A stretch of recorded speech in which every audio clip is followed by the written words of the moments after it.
বিআমরি, জোরে জোরে বলেন আল্লাহু আকবার। আল্লাহ পাক রব্বুল আলামিন আমাদের নবীকে বলেন, ও নবী আপনি বলে দেন যদি তোমাদের কাছে আল্লাহর চাইতে, আল্লাহর নবীর চাইতে, তার পথে জিহাদ করার চাইতে তোমাদের পিতা মাতায় যদি বেশি প্রিয় হয়, তোমাদের সন্তান, তোমাদের ভাই বারাদার, তোমাদের স্ত্রী, তোমাদের গোষ্ঠীর লোক, তোমাদের অর্থ সম্পদ, তোমাদের বাড়ি গাড়ি নারী, এইগুলো যদি আল্লাহর চাইতে, আল্লাহর নবীর চাইতে, তার পথে জিহাদ করার চাইতে বেশি প্রিয় হয়, আল্লাহ কয় ফাতারাব্বাসু হাত্তা ইয়াতি আল্লাহু বিআমরিহি, তারা যেন আল্লাহ পাকের আযাবের জন্য অপেক্ষা করতে থাকি। তার মানে কি বুঝলাম? আল্লাহর আয়াতের মাধ্যমে আমাদের কাছে স্পষ্ট হয়ে গেল আল্লাহকে, রাসূলকে, তার পথে জিহাদ করাকে নিজের জীবনের চাইতে, স্ত্রীর চাইতে, সন্তানের চাইতে, ভাই বেরাদার গোষ্ঠীর দলের লোকের চাইতে, অর্থ সম্পদ, বাড়ি গাড়ি নারীর চাইতে, সব কিছুর চাইতে সবচেয়ে বেশি ভালোবাসতে হবে। আওয়াজ করে বলা যাবে কি ঠিক না বেঠিক? প্রশ্ন করতে পারে হুজুর, নিজের পিতামাতার চাইতে, জীবনের চাইতে আল্লাহকে, রাসূলকে বেশি ভালোবাসছে এমন কোন প্রমাণ আপনার কাছে আসেনি? বাজান প্রমাণ যদি দিতে চাই কিয়ামত হয়ে যাবে, কিন্তু প্রমাণ উদাহরণ দেওয়া শেষ হবে না। এক দুইটা ঘটনা আপনাদের সামনে বলি।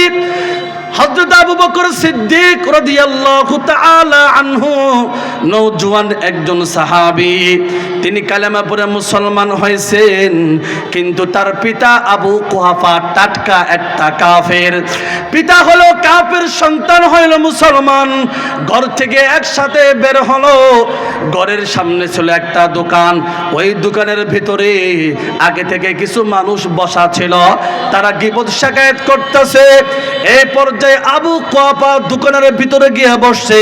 বাজান বলেন তো আপনাদের এলাকার ভিতরে চায়ের দোকান আছে না নাই? সবাই বলেন। দেখবেন চায়ের দোকানগুলো হলো গীবত অফ ইন্ডাস্ট্রি আনলিমিটেড কোম্পানি, ঠিক কিনা বলেন? মাঝে মাঝে দেখবেন সংসদ ভবন, আবার দেখবেন বুদ্ধিজীবীর অভাব নাই। সকালবেলা ইউনিয়ন সরকারকে উঠাবে, সন্ধ্যার সময় আবার গিয়ে দেখবেন নামাইতেছে। এই কথা বলেন ঠিক কিনা? নতুন না, আগেও ছিল। আবু কুহাফা মজমার ভিতরে বসে গীবত শিকার শুরু করে দিল। আরে আবু বকর সিদ্দিক রাদিয়াল্লাহু তাআলা আনহু পাশে বসা ছিলেন, দাঁড়িয়ে ছিলেন। এক পর্যায়ে এই আবু কুহাফা, আপনার আমার কলিজার টুকরা প্রিয় নবীকে গালি দিছে, বলেন না নাউজুবিল্লাহ। আবু বকর সিদ্দিকের কান যখন স্পর্শ করলো, বরদাস্ত করতে পারে নাই, বাজ পাখির মতো ঝাঁপ দিয়ে আপন পিতার কলার ধরছে। আর সমস্ত কাফের বেঈমান মুশরিকদের ভিতরে কৌতূহল সৃষ্টি হয়ে গেল, আবু বকর সিদ্দিকের চাইতে এই সমাজে ভালো কোনো ছেলে নাই, ভালো কোনো সন্তান নাই। আপন পিতার কলার ধরছে, যাও যাও দেখি কারণটা কি। ঘেরাও করে ধরছে। আবু বকর সিদ্দিক আল্লাহর নবীকে কি পরিমাণ ভালোবাসতেন, কি পরিমাণ মায়া ছিল, কি পরিমাণ প্রেম ছিল। হে আসলিয়ার যুবক ভাইরা কান খাড়া করে শুনবেন, বৃদ্ধ বাবারাও শুনবেন।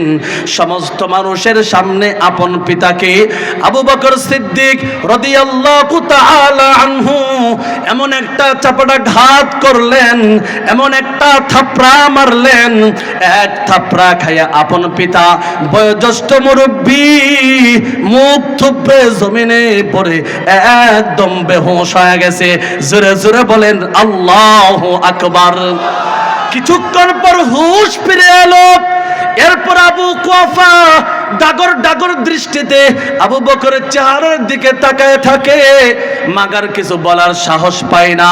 কিন্তু আবু বকর সিদ্দিক রাদিয়াল্লাহু তাআলা আনহু আপন পিতার চোখের ভাষা বুঝলেন। বাবা বলতে চাই, সন্তান হইয়া বাবার গায়ে হাত তুলছ, কাজটা কিন্তু ঠিক করা নাই। কিন্তু আবু বকর সিদ্দিক আল্লাহর নবীকে কি পরিমাণ ভালোবাসতো। হে আসলিয়ার যুব সমাজ, নবীর প্রেমের গল্প কতটা শুনছেন, আরো শুনবেন। কিন্তু আবু বকর সিদ্দিক আল্লাহর নবীকে কি পরিমাণ ভালোবাসছে, কি পরিমাণ মায়া করছে, একটু খেয়াল করে শুনবেন, দিলের কান দিয়ে শুনবেন। আবু বকর সিদ্দিক সাথে সাথেই চোখের সামনে বলে দিলেন, বাবাজি আপনার তো কপাল ভালো। কই কেমনে ভালো? কই আবু বকর সিদ্দিকের হাতে আজ কোনো তরবারি নাই। যদি তরবারি থাকতো বাজান থাপড়া মারতাম না, বরং এক কূপ দিয়ে দেহ থেকে গর্দান আলাদা করে দিতাম। জোরে জোরে বলেন আল্লাহু আকবার। হায়রে প্রেম, হায়রে ভালোবাসা। আবু বকর সিদ্দিক আল্লাহর নবীর কাছে চলে গেলেন। চেহারার ভিতরে চিন্তা পেরেশানি ছাপ নবীজি দেখতে পাইলেন। জিজ্ঞাসা করলেন, আবু বকর টেনশন পেরেশান তুমি কেন করতেছো, খুলে বলো। আবু বকর সিদ্দিক বলতেছেন, নবীজি আমার পিতা বয়োজ্যেষ্ঠ মুরব্বী, আপনাকে গালি দিছে, আপনার সাহাবী বরদাস্ত করতে পারে নাই, থাপড়া লাগাই দিছি। এক থাপড়া খাইয়া মুখ থুবড়ে জমিনে পড়ে আপন পিতা বেহুঁশ হয়ে গেছে।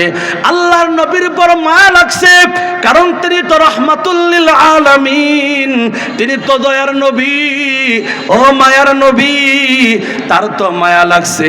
তিনি বলতেছেন, আবু বকর আপন পিতার গায়ে হাত তুলছো, কাজটা ঠিক করো নাই। কেন বলছেন জানেননি? কারণ আল্লাহর নবীর কাছে তখনও পর্যন্ত আল্লাহর কোরআনের কোন আয়াত নাজিল হয় নাই। আপন পিতা যদি আল্লাহকে গালি দেয়, রাসূলকে গালি দেয়, কি তার শাস্তি হবে? কোন বিধানের আয়াত নাজিল হয় নাই। এজন্য আল্লাহর নবীর মায়া লাগছে। আল্লাহর নবী ওয়াদা নেয়, আবু বকর হাতে হাতে হাত রেখে বলতে হবে, যতদিন বেঁচে থাকবা আপন পিতারকে আর কোনোদিন হাত তুলবা না। হে যুবক ভাইরা, হে আসলিয়ার বৃদ্ধ বাবারা, তরুণ আলেম সমাজ, কান খাড়া করে শুনবেন। আল্লাহর নবীর প্রতি কি প্রেম, কি মায়া। আবু বকর সিদ্দিক বলতেছেন, ইয়া রাসূলুল্লাহ, আবু বকর দেহের ভিতরে এক বিন্দু রক্ত থাকা পর্যন্ত, আবু বকরের দেহের ভিতরে জীবন থাকা পর্যন্ত, প্রাণ থাকা পর্যন্ত আমার সামনে আল্লাহকে নিয়ে, আপনি রাসূলকে নিয়ে আর ইসলামের বিরুদ্ধে কথা বলবে নবী গো। আবু বকর সিদ্দিকের দেহের ভিতরে প্রাণ থাকতে এক সেকেন্ড আবু বকর বরদাস্ত করবে না। আওয়াজ করে বলেন আল্লাহু আকবার। মুহতারাম হাজিরিন, আবু বকর এই কথাটা সাত আসমান ভেদ করিয়া আল্লাহ পাকের দরবারে পৌঁছে গেছেন। আল্লাহ বড় রাজি হয়ে গেছেন, বড় খুশি হয়ে গেছেন।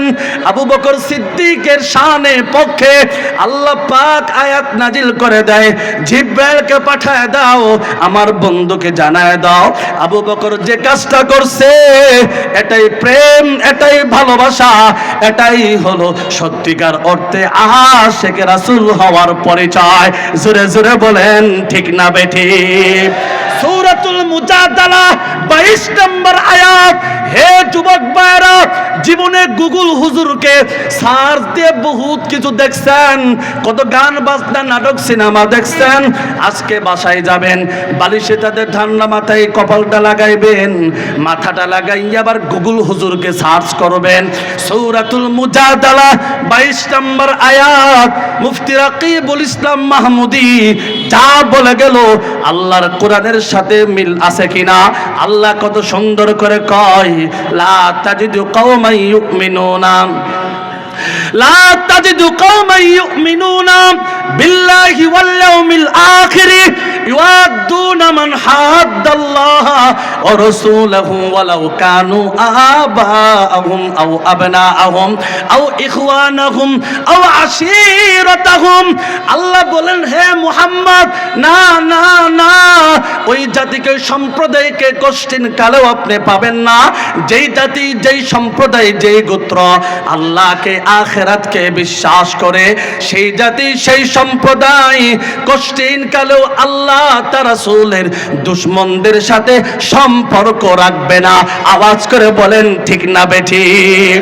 ওয়ালাউ কানু আবাহুম, সেই আল্লাহ তার রাসূলের দুশমন যদিও নিজের আপন পিতা হয়, আও আবনাহুম, যদিও নিজের সন্তান হয়, আও ইখওয়ানাহুম, যদিও নিজের ভাই বেরাদার হয়, আও আশিরাতাহুম, যদিও নিজের গোষ্ঠীর লোক হয়, তবে যেই জাতি যেই সম্প্রদায় আল্লাহকে আখিরাতকে বিশ্বাস করলো, ওই ব্যক্তি জাতি সম্প্রদায় কষ্টিন কালেও আল্লাহ তার রাসূলের দুশমনদের সাথে বাজান চুল পরিমাণ পিরিত মারতে পারে না। আওয়াজ করে বলা যাবে কি ঠিক না বেঠিক?